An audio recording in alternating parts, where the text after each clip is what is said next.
tempat yang maha tinggi, yang termulia. Hanya Engkau yang layak menerima penghormatan, pengagungan. Dan Engkau juga adalah Allah yang baik, sehingga hanya Engkaulah yang layak menerima segala pujian. Kami bersyukur kepadamu Tuhan atas kemurahan-Mu yang besar dalam hidup kami. Engkau menyertai kami, Engkau menolong kami. Dan di atas semuanya itu yang paling kami syukuri, Engkau menyelamatkan kami dari kebinasaan. Kau berikan kami hidup yang baru, hidup yang kekal. Kiranya setiap pujian sembah kami, mazmur kami, boleh memperkenankan hati-Mu ya Bapa yang baik. Dan sekarang tibalah waktunya bagi kami untuk mendengarkan Engkau berbicara lewat pemberitaan firman yang akan disampaikan oleh hamba-Mu. Engkaulah yang menolong hamba-Mu maupun seluruh umat-Mu, jemaat-Mu yang mendengarkannya. Sehingga kami semua boleh mengerti apa yang menjadi kehendak Tuhan. Kami semakin mengenal Engkau dan hidup sesuai dengan firman-Mu. Terima kasih Bapa, kami buka hati kami. Berfirmanlah Tuhan kepada kami semua, karena kami telah siap mendengarkannya. Dalam nama Tuhan Yesus Kristus. Amin. Silakan duduk saudara-saudara.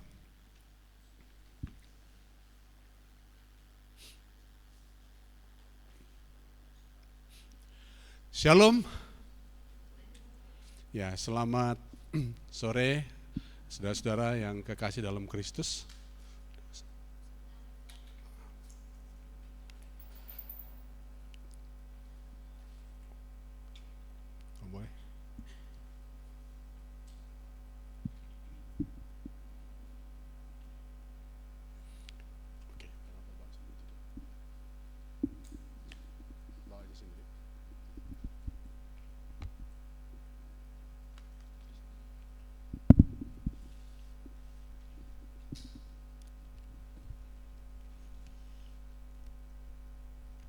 Sudah bawa tablet, tapi kembali ke laptop.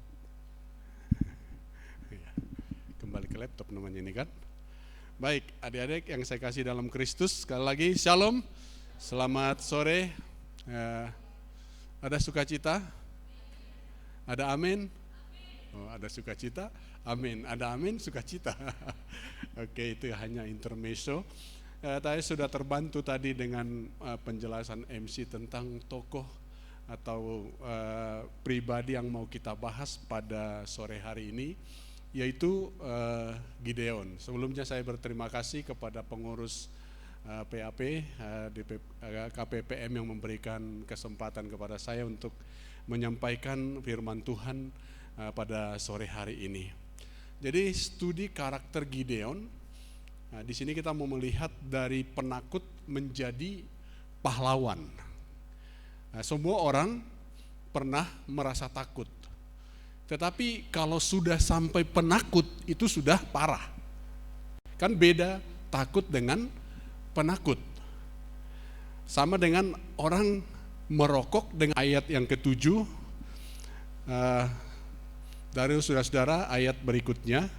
Ketika orang Israel berseru kepada Tuhan karena orang Midian itu, jawab Gideon kepadanya, Tuanku, jika Tuhan menyertai kami, mengapa semuanya ini menimpa kami?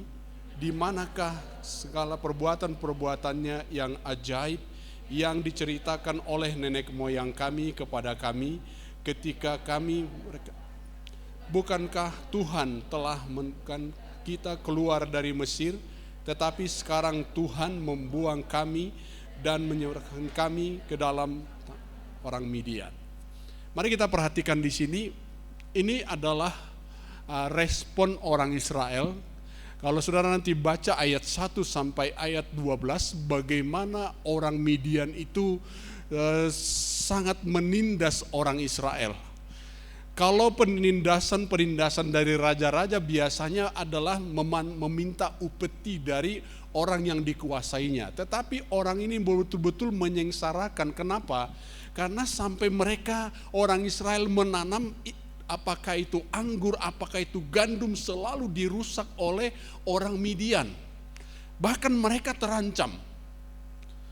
Tetapi setelah mereka mengalami kesulitan yang demikian, dikatakan ayat yang ketujuh, ketika orang Israel berseru kepada Tuhan. Jadi mereka berseru kepada Tuhan. Karena itulah yang memang seharusnya mereka lakukan di dalam masa-masa kesulitan. Tetapi ada hal yang unik di sini. Dia itu di ayat selanjutnya yang ayat yang ke-10, kemudian datanglah malaikat Tuhan dan duduk di bawah pohon tarbantin. Jadi kalau ada tulisan di Alkitab kita terjemahan bahasa Indonesia, terjemahan baru, malaikat Tuhan huruf besar itu adalah teopani, penyataan atau penampakan diri Allah. Jadi dari theos dan paino, penampakan diri Allah dalam berbagai bentuk sesuai dengan kehendaknya. Tapi ini penampakan di sini dia tampak seperti orang. Kenapa? Sampai bisa dilihat dan bisa duduk. Ya. Dan dia berbicara kepada siapa? Gideon. Gideon pada waktu itu berada mengirik gandum, tetapi dalam pemerasan anggur. Supaya apa dibuat di situ? Supaya tersembunyi bagi orang Midian. Jadi dia sedang bersembunyi. Kira-kira menurut saudara orang yang bersembunyi itu orang yang bagaimana? Salah satunya orang yang ketakutan. Ya. Orang yang ketakutan biasanya yang bersembunyi. Tetapi justru dialah yang didatangi oleh malaikat Tuhan. Tapi dalam pernyataan di sini, malaikat Tuhan itu berkata kepada Gideon bahwa dia adalah orang yang diberkati. Tetapi Gideon mengatakan, kalau kami orang yang diberkati, kenapa kami sengsara? Inilah dulu awal yang kita lihat bagaimana Gideon itu orang yang seperti apa dia. Jadi kalau dikatakan tadi oleh MC kita, dia seorang penakut karena memang dia sedang dalam ketakutan. Tapi justru dalam situasi seperti itulah Tuhan datang kepada Gideon, menyatakan kehendak Tuhan apa yang mau dilakukan oleh Gideon untuk orang Israel. Jadi Gideon adalah salah satu hakim. Jadi hakim di sini bukan hakim pengadilan seperti yang kita kenal sekarang ini, tapi seorang pemimpin. Karena setelah kepemimpinan Musa itu dilanjutkan secara estafet kepada siapa? Yosua. Tapi setelah Yosua tidak ada lagi pimpinan besar seperti mereka, tetapi dipimpin oleh apa yang disebut dengan hakim. Dan salah satunya adalah Gideon. Dia salah satu hakim atau pemimpin Israel yang berhasil dan terkemuka. Saudara tahu pemerintahannya, kepemimpinannya selama berapa? 40 tahun. Dan selama kepemimpinannya orang Israel aman. Padahal tadi kita lihat dia adalah seorang yang penakut. Presiden kedua Indonesia berapa lama memerintah? 32 tahun. Ya. Karena saudara-saudara sebagian waktu Soeharto lengser belum lahir ya kan. Ya. Tapi presiden pertama kita membuat satu pernyataan, jas merah. Tahu kepanjangan jas merah? Ya, jangan sekali-sekali, sering-sering aja. Itu pakai itu maksudnya. Ya walaupun kalian belum lahir zaman itu, tentu perlu juga belajar ya. Itu aja sudah paling lama. Ini 40 tahun. Memang ada raja-raja kemudian lebih dari 40 tahun di dalam kitab raja-raja. Tetapi kalau sampai bisa bertahan 40 tahun itu luar biasa. Ada yang hanya hitungan bulan, ada hanya beberapa tahun. Tapi Gideon ini salah satunya menjadi tokoh yang sangat penting dalam Alkitab. Dia boleh kita katakan dari orang biasa menjadi orang yang luar biasa. Dari seorang yang disebut penakut jadi penakluk atau menjadi pahlawan. Ini yang mau kita pelajari dari Gideon. Jadi latar belakangnya itu tetap dia dari keluarga sederhana, dari suku juga yang sederhana. Sekarang kita mau lihat ada 4 karakter yang perlu kita pelajari dari seorang penakut dari menjadi seorang penakluk atau pahlawan ini. Yang pertama, dia adalah seorang yang rendah hati, humility.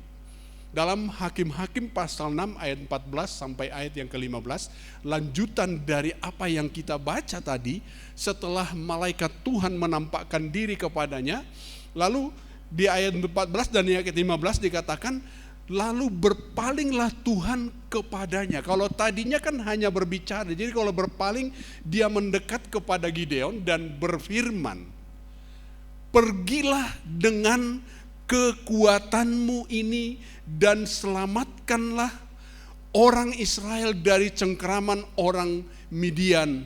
Bukankah aku mengutus engkau? Ini sudah Tuhan yang berbicara. Dan Gideon sudah tahu bahwa itu adalah Tuhan. Bahkan sampai dia berkata, kok aku masih bisa hidup. Tapi Tuhan menyatakan diri kepada dia, bukan menghukum. Tapi dari jawabannya ini kita tahu dia adalah seorang yang rendah hati.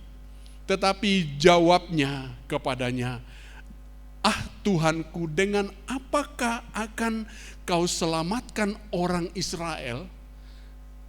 Ketahuilah, kaumku adalah yang paling kecil di antara suku Manasye, dan aku pun seorang yang paling muda di antara kaum keluargaku. Berarti ada kemungkinan menurut Gideon yang lebih layak untuk diutus oleh Tuhan daripada dia. Selain dari suku yang lain, kalaupun dari sukunya, dari keluarganya, janganlah saya, karena dia mengatakan aku yang paling muda. Tetapi kalau Tuhan yang memilih, tidak peduli apakah dia paling muda atau paling tua, itu tidak jadi persoalan. Saudara tahu, ketika orang Israel menuntut supaya Tuhan memberikan raja memimpin mereka, Samuel disuruh menemui siapa? Isai. Berapa anaknya dibawa untuk menghadap Samuel? 7. Tapi tidak ada yang masuk nominasi. Menurut pemandangan Samuel datang pertama, kayaknya inilah orangnya. Karena apa? Sudah dipersiapkan. Sampai 7 enggak ada. Maka Samuel bertanya kepada Isai, cuma inikah anakmu? Coba dulu bayangkan, sudah 7 hanya ini kah? Kalau 2 tadi misalnya hanya ini kan? Kira-kira cocok enggak udah 7 hanya ini?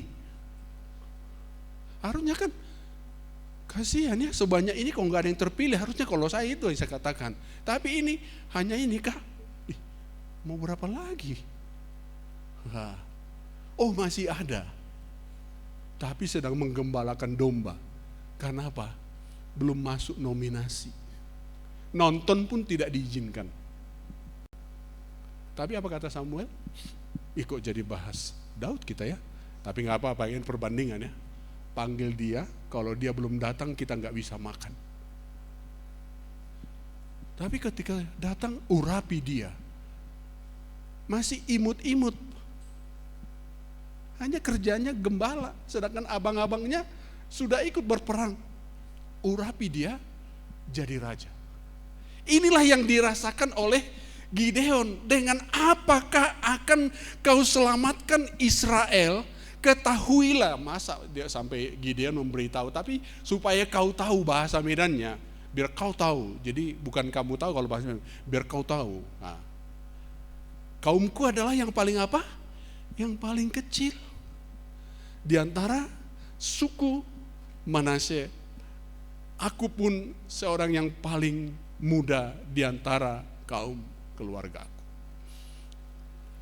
Ini adalah sifat rendah hati. Merasa atau menyadari bahwa dirinya tidak mampu sekaligus tidak layak. Itulah kondisi Gideon pada waktu itu. Apalagi yang menyuruh dia adalah Tuhan. Tapi saya mau katakan kepada saudara, Tuhan tidak memilih dan memanggil orang yang mampu atau layak. Tetapi Tuhan memampukan orang yang dipilih dan dipanggilnya. Jadi kalau orang yang sudah petentengan, oh aku yang cocok, mungkin seperti itulah abang-abangnya Daud itu. Tidak ada yang terpilih. Perhatikan sekali lagi, Tuhan tidak memilih dan memanggil orang yang mampu. Loh, apa enggak salah? Bukankah kalau kita menugaskan seseorang kita pilih yang mampu? Memang itu sewajarnya secara manusia, iya. Mana ada orang yang membuka lowongan kerja tapi dipilih yang tidak mampu?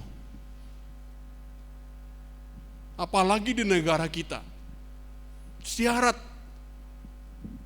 lulusan S1 atau sederajat, bukan kemampuannya. Baru nanti ada lagi syarat lain. Diutamakan berdomisili di Sumatera Utara. Bahkan bisa ditambahkan agamanya. Wah. Ada nggak memilih nggak apa-apa, nggak mampu, nanti diajari? Tidak ada. Ya, tidak ada. Selalu yang dicari itu apalagi sudah ada pengalaman kerja. Tapi Tuhan tidak mencari orang yang punya pengalaman. Dia tahu siapa yang cocok menurut dia. Dan yang sangat penting, bukan orang mampu yang dia panggil, yang dipilih, tapi Tuhan memampukan orang yang dipilih dan dipanggilnya. Ini yang mau kita lihat dari Gideon. Jadi kalau saudara melihat, mengukur dirimu dari latar belakang keluargamu, mungkin dari kecerdasanmu, mungkin kamu merasa seorang yang kecil tidak mungkin jadi apa-apa. Tetapi kalau Tuhan yang memberikan kepadamu tugas, jangan takut. Sebab kalau dia menyuruh seseorang melakukan sesuatu, maka orang itu akan melakukannya. Dan sebelum dia melakukannya, maka Tuhan sendiri yang terlebih dahulu memperlengkapi dia. Jadi tidak dibiarkan melakukan itu dengan kekuatannya sendiri, tapi kekuatan yang diberikan oleh Tuhan, kekuatan yang melampaui apa yang dia miliki. Jadi adalah baik kalau kita merasa bahwa kita tidak mampu, bahwa kita merasa tidak layak. Itu lebih baik di hadapan Tuhan daripada kita merasa mampu dan merasa diri kita layak. Itu lebih baik. Sama seperti Musa.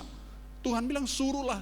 Dia bilang kepada Tuhan, suruhlah yang lain, sudah Tuhan beri buat tanda-tanda dan segala macam. Sampai Tuhan marah. Dan akhirnya Musa menyerah dan menerima tugas itu dari Tuhan. Jadi perlu kerendahan hati, humility, merendah. Apalagi di hadapan Tuhan.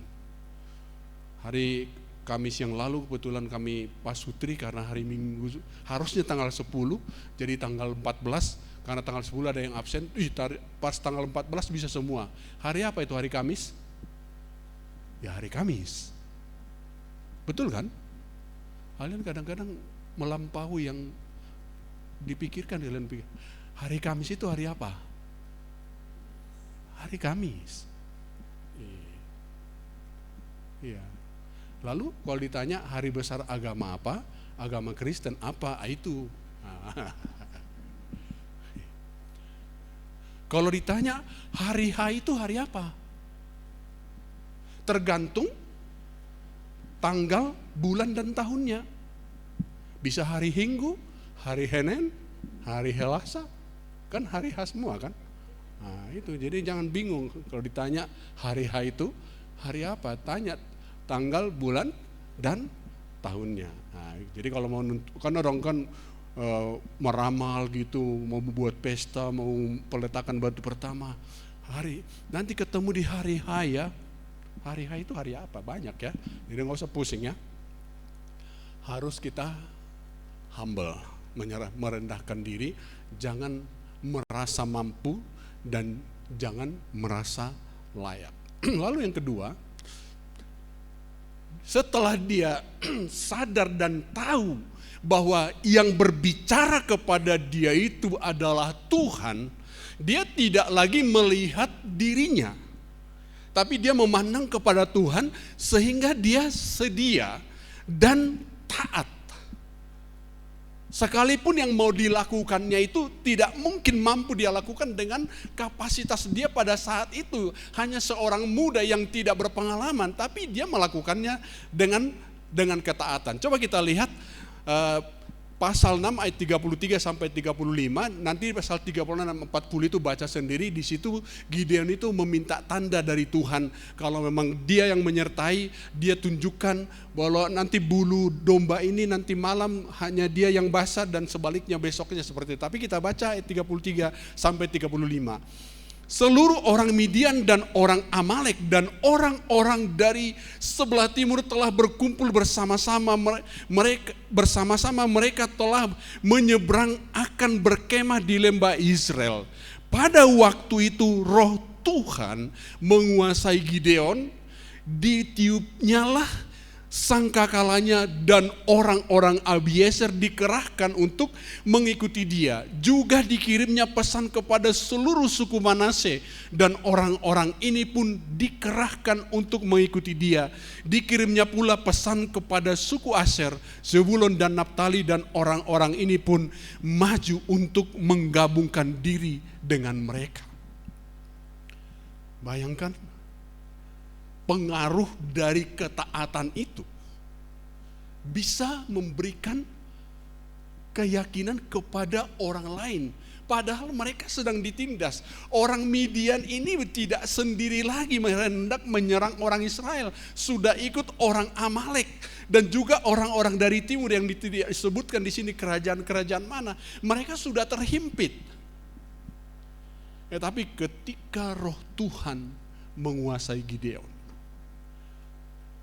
selain keberanian muncul juga ketaatan. Jadi dia tidak lagi memandang kepada besarnya musuh, banyaknya musuh, tapi dia memandang kepada Tuhan. Karena apa? Ia bersedia dan taat melakukannya karena Tuhan yang menyuruhnya. Ini yang sangat penting. Kalau sudah pasti yang nyuruh itu adalah Tuhan, udah ikut saja, mau tidak masuk akal pun gak apa-apa.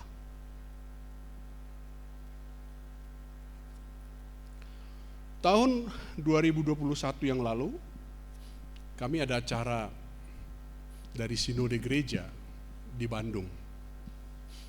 Biasanya kalau saya bepergian ke Pulau Jawa, saya tergolong orang yang tidak beriman kalau dibandingkan dengan rekan-rekan saya. Maksudnya begini, jadi kalau saya pergi itu, saya harus pastikan saya sudah beli tiket pergi dan pulang. Walaupun bisa saja dan biasa saja hubungin teman-teman di sana dikasih pelayanan, ya nanti kan udah tahu lah maksudnya kan. Tapi saya tidak mau yang seperti itu, kecuali mereka yang memang mengundang saya, menghubungi saya. Ya seperti nanti minggu depan saya akan berangkat. Jadi waktu itu keadaan begitu sulit karena pada bulan sebelumnya orang tua saya, bapak saya dipanggil Tuhan. Tetapi acara itu sangat penting dan saya harus hadir di sana karena adat yang langsung terkait tentang pelantikan untuk jenjang. Bukan jabatan tetapi hanya soal predikat dalam administrasi gereja. Saya berpikir saya tidak akan pergi, tetapi saya berdoa. Tuhan, saya serahkan semua kepadamu. Tapi Tuhan tidak kirim uang kepada saya, orang untuk memberikan uang kepada saya, tidak ada.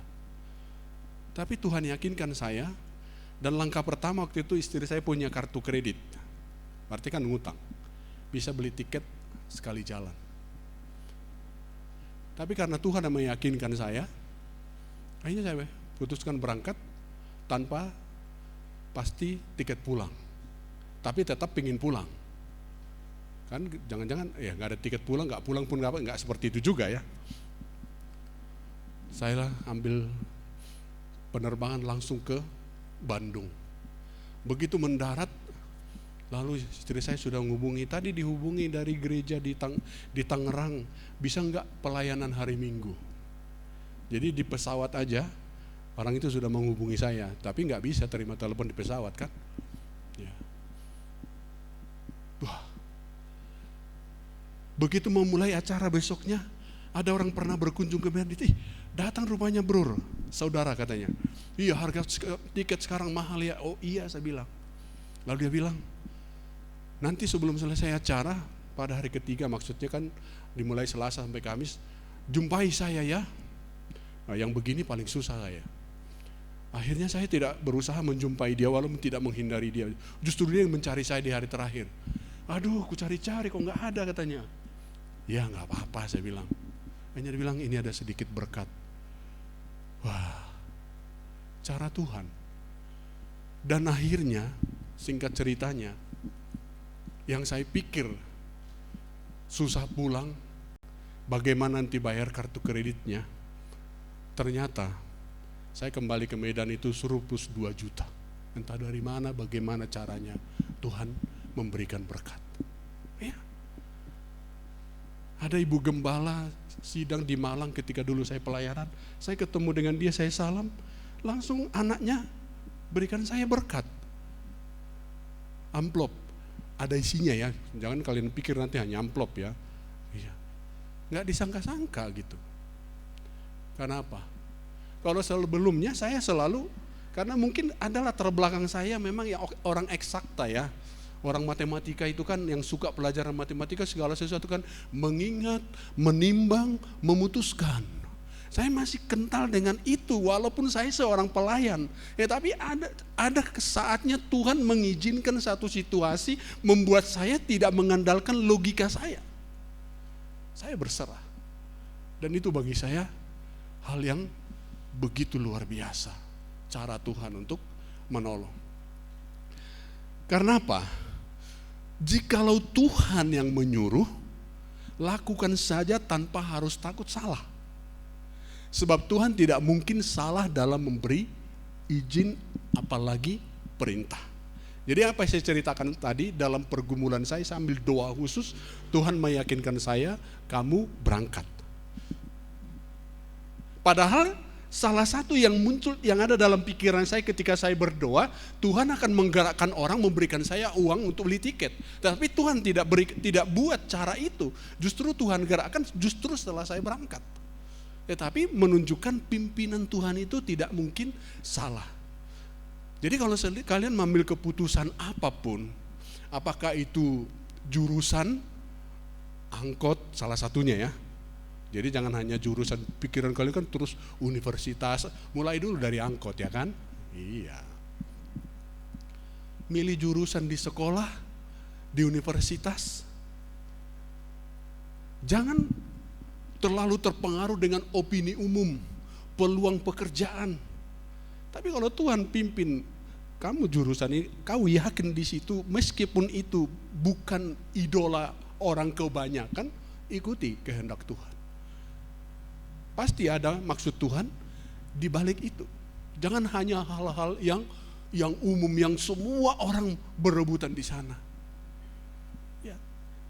Jadi kalau Tuhan yakinkanmu untuk masuk teologi, walaupun itu tidak terlalu populer, enggak apa-apa.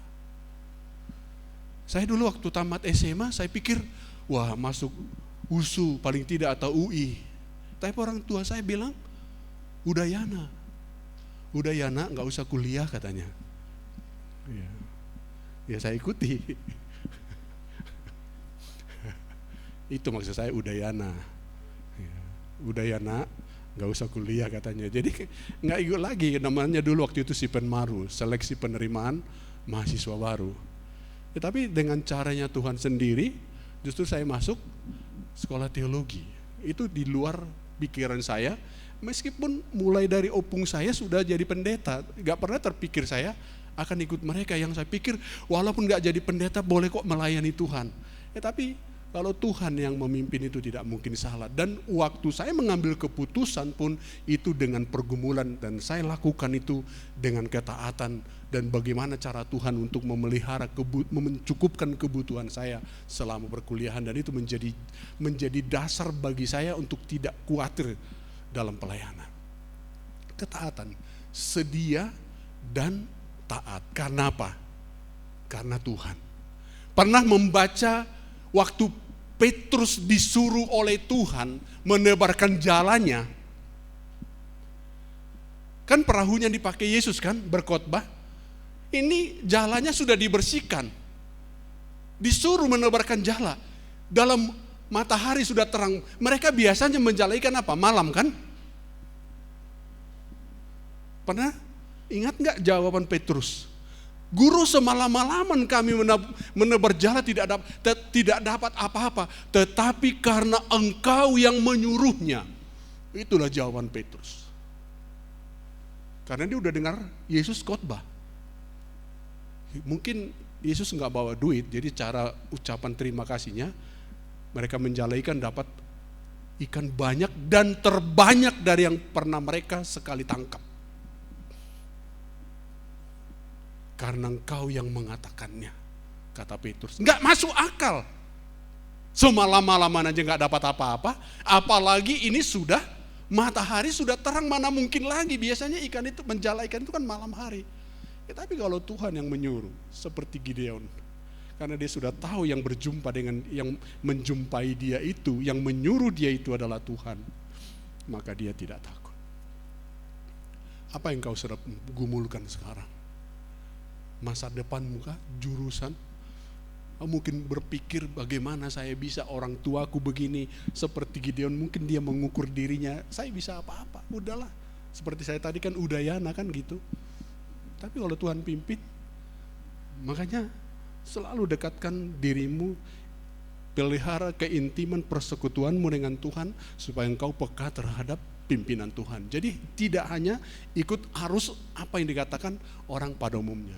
Itu yang kedua. Jadi selain dia rendah hati, dia juga orang yang sedia, dia juga orang yang taat karena dia sudah mengenal siapa Tuhan dan memiliki perjumpaan. Sampai setelah dia mengalami itu, semua kuil Baal itu dihancurkan oleh Gideon. Makanya nama lain dari Gideon itu apa? Yerubaal, karena dia menghancurkan kuil penyembahan kepada Baal. Dan yang ketiga, dia mengandalkan Tuhan, trust in God, tidak mempercaya dirinya, ya tapi dia hanya percaya kepada Tuhan. Kalau kita melihat dalam ayat-ayat yang kita baca di sini, bagaimana Gideon itu akhirnya menyerahkan semua kepada Tuhan karena dia tidak mengandalkan dirinya, tapi dia hanya mempercayai Tuhan. Kalau saudara kita membaca dari seluruh ayat ini secara garis besar, saya mau katakan Gideon itu sudah mempersiapkan bala tentara sebanyak 32.000 orang.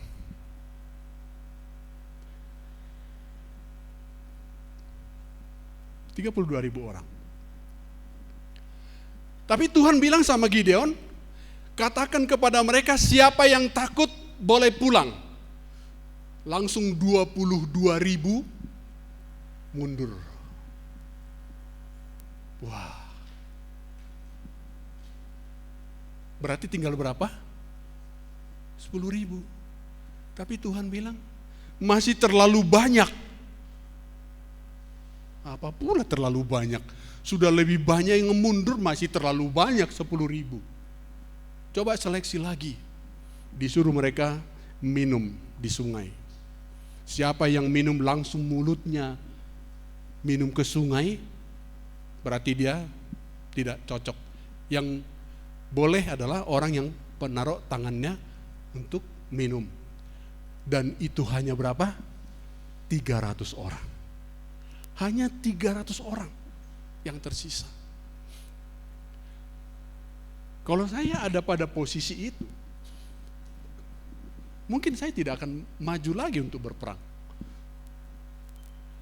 Karena kalau sampai dia mempersiapkan 32.000 berarti kan ada hitung-hitungannya kan. Tapi dia tidak mempersoalkan ketika Tuhan akhirnya menyeleksi. Jadi Gideon tidak merasa ciut ketika Tuhan memangkas dalam tanda petik jumlah pasukan dari 32.000 langsung mundur 22.000, dari 10.000 tinggal 300 orang. Apalah kekuatan 300 orang menghadapi kerajaan yang kuat yang menindas mereka bertahun-tahun, puluhan tahun. Tapi coba perhatikan di ayat yang ke-22. Mereka menang bukan? Hanya dengan 300 orang. Tetapi bukan mereka yang berperang, tapi siapa? Tuhan. Sehingga orang Midian dan bangsa-bangsa lain mereka jadi apa? Saling membunuh. Jadi di sini kita perlu menyadari Tuhan dapat memberi kemenangan dengan tentara dalam jumlah banyak maupun dalam jumlah sedikit. Jadi kalau kita merasa dengan apa yang ada pada kita, oh sudah hebat, hati-hati, engkau sudah terjebak mengandalkan pikiranmu sendiri. Ya. Misalnya hitung-hitungan orang yang mau studi lanjutkan, oh saya sudah bimbel, salah satunya ya. Wah, udah punya tabungan. Kemudian sudah punya koneksi. Bukan cuma orang dalam, tapi dia sudah punya tenaga dalam. Ya, kalau hanya orang dalam gak ada tenaganya untuk apa kan? Oh, kenapa dia bisa masuk? Ada orang dalam. Saya pikir itu gak hanya orang dalam, itu sudah tenaga dalam itu.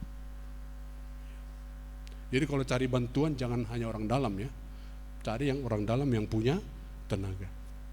Tapi itu hanya membuat keberhasilan yang sifatnya terbatas.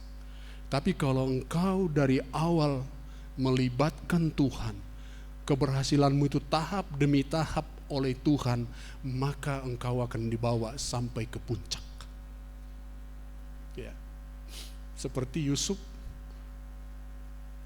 siapa sangka orang budak yang diperjualbelikan bisa jadi pemimpin di kerajaan atau bangsa paling besar pada saat itu, yaitu Mesir. Karena dia mengandalkan Tuhan. Dia menang terhadap godaan karena dia takut akan Tuhan.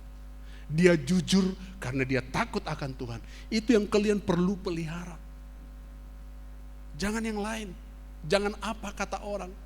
Baca itu firman Tuhan, pengalaman-pengalaman orang, tokoh-tokoh di dalam Alkitab. Kenapa bisa mereka seperti itu?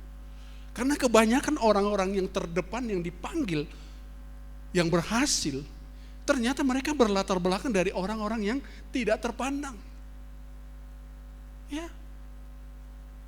Jadi jangan merasa kecil hati hanya melihat soal ekonomi kah, soal dan lain apapun itu. Tetapi andalkan Tuhan. Taat kepada Tuhan. Tuhan dapat memberi keberhasilan. Di sini kemenangan karena dalam konteks perang, dalam keadaan apapun saudara. Ya. Jadi bukan semuanya sudah punya baru kamu berani.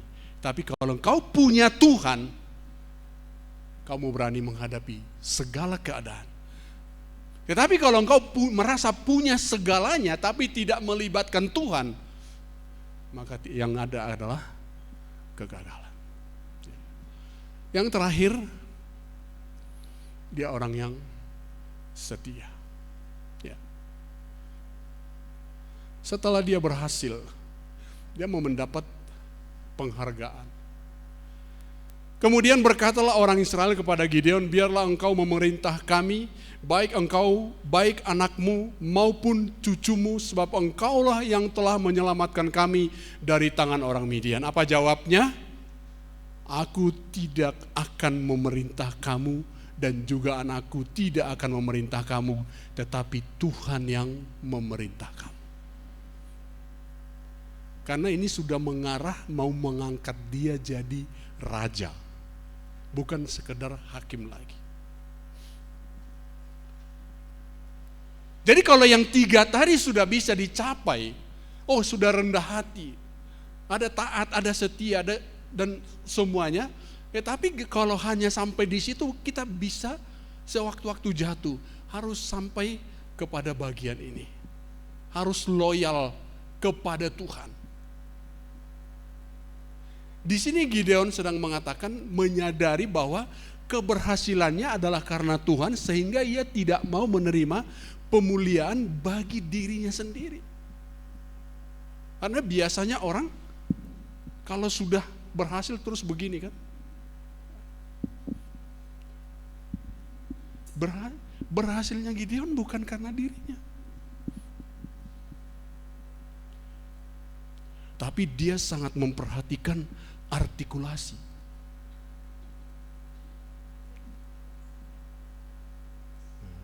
Supaya nggak ngantuk ya. Jadi kalau kalian beriman, tetap perhatikan artikulasinya ya.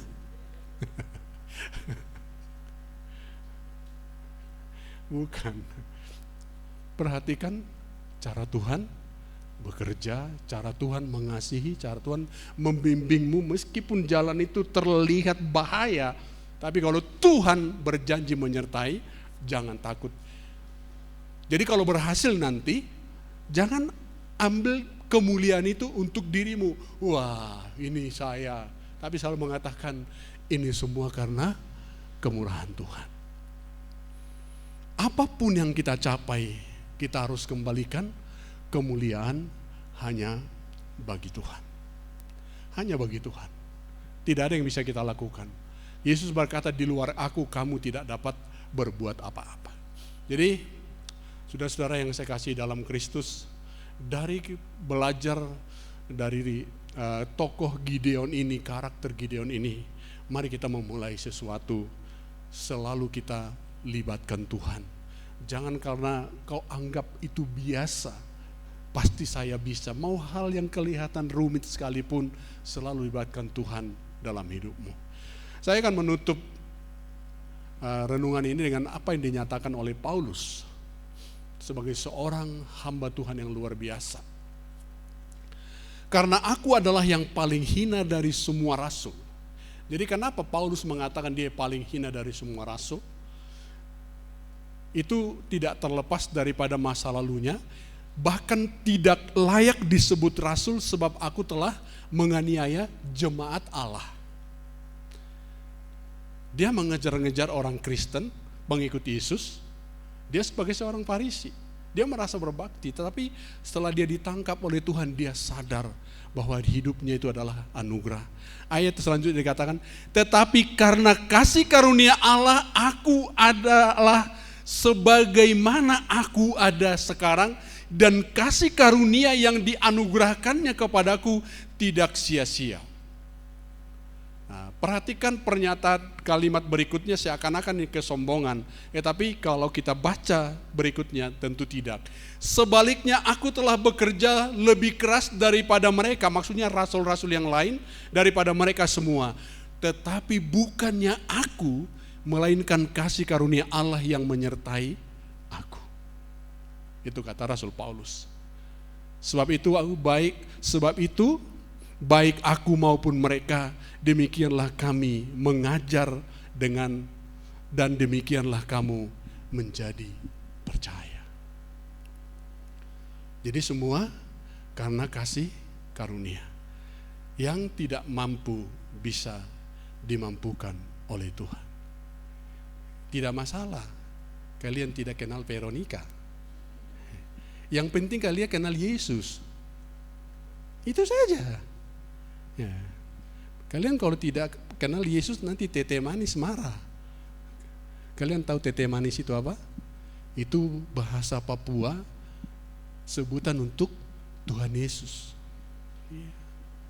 Jadi sibuk orang sekarang. Aku nggak pernah lihat, cuman dibilangin orang aja kok heboh kali. Jadi makanya pernyataan saya tidak masalah toh. Nggak kenal Veronica, yang penting kenal Yesus. Itu sudah. Nah, dekatkan dirimu kepada Tuhan. Jangan memandang keadaanmu yang membuatmu jadi sombong atau membuatmu tidak berarti. Pandanglah kepada Tuhan. Seperti lagu tadi, saya belum hafal, walaupun sudah saya dengar rapnya yang lebih saya tahu, walaupun gunung itu tak berpindah. Jadi kelihatannya tidak ada harapan. Tetapi kalau kita bersama dengan Tuhan, di dalam ketidakmungkinan pun tetap ada kemungkinan. Sama seperti yang dilakukan oleh Gideon. Oleh perintah Tuhan. Mungkinkah 300 orang bisa mengalahkan bangsa Midian dan bangsa-bangsa lain? Itu tidak mungkin. Supaya Gideon semakin mengerti bahwa keberhasilan, kemenangan itu bukan karena banyaknya senjata, banyaknya tentara, tetapi karena kehadiran Tuhan, karena campur tangan Tuhan. Coba kita berpikir sebaliknya, andai kata dengan 320.000 itu mereka menang, mereka mungkin akan tergoda mengatakan, oh iya pasukan kami terlatih, pasukan kami banyak. Ya, tapi dengan hanya 300, mereka akan pasti berkata, ini kemenangan datangnya dari Tuhan. Tuhan memberkati kita semua, kita berdoa. Terima kasih Bapa Sorgawi atas apa yang Tuhan telah singkapkan. Hamba-Mu terbatas untuk memahami dan kami semua, tetapi kami sungguh diberkati dari pribadi Gideon, seorang hakim yang sangat berpengaruh, dari orang yang biasa-biasa saja, tapi Tuhan pakai menjadi luar biasa. Dari seorang penakut menjadi seorang pahlawan yang dapat menaklukkan musuh. Biarlah kami tidak memandang diri kami, menilai diri kami secara manusia, tetapi kami memandang diri kami sebagai orang-orang yang sudah diselamatkan, sebagai milik Tuhan. Kami memiliki Allah yang besar, maka setiap apapun persoalan di hadapan kami itu tidak terlalu besar, itu sangatlah kecil dibandingkan dengan Allah yang kami sembah. Terima kasih Tuhan, berkati kami semua, biarlah firman-Mu termeterai dalam hati dan pikiran kami, dan kami dapat melakukannya dalam kehidupan kami sehari-hari. Dalam nama Tuhan Yesus Kristus kami berdoa. Amin.